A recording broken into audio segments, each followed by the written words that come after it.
La différence, c'est ça. C'est que le riche est riche.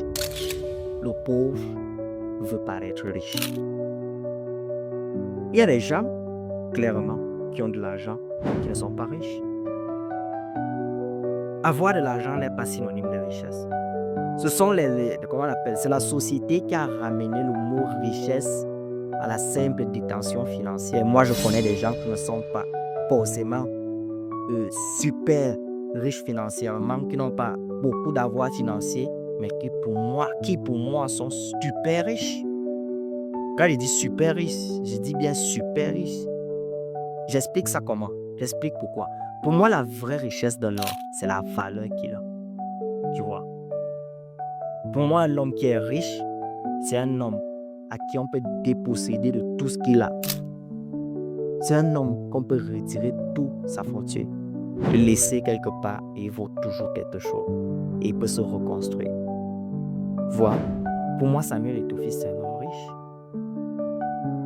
Pourquoi? Parce que si tu retires à Samuel Eto'o toute sa fortune aujourd'hui, il peut la reconstruire. Pourquoi? Parce qu'il a une valeur. Tu vois? Et il y a des personnes qui, elles, ont de l'argent, qui parfois ne savent pas comment avoir cet argent, qui l'ont eu d'un héritage, d'un coup de chance, d'une affaire qui a peut-être bien tourné, tu vois. Et si un jour, il n'a plus cet argent, il ne sait pas comment recommencer pour avoir cet argent. Il chute et c'est bon. Voilà. Il chute et c'est bon.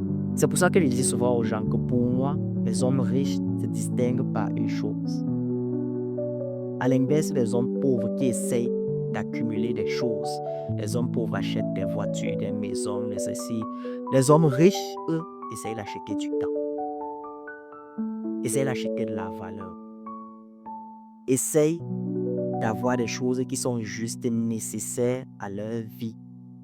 Tu vois? Pourquoi? Parce que leur véritable plaisir, leur véritable bonheur, c'est de voir les personnes autour d'elles émerger, réussir.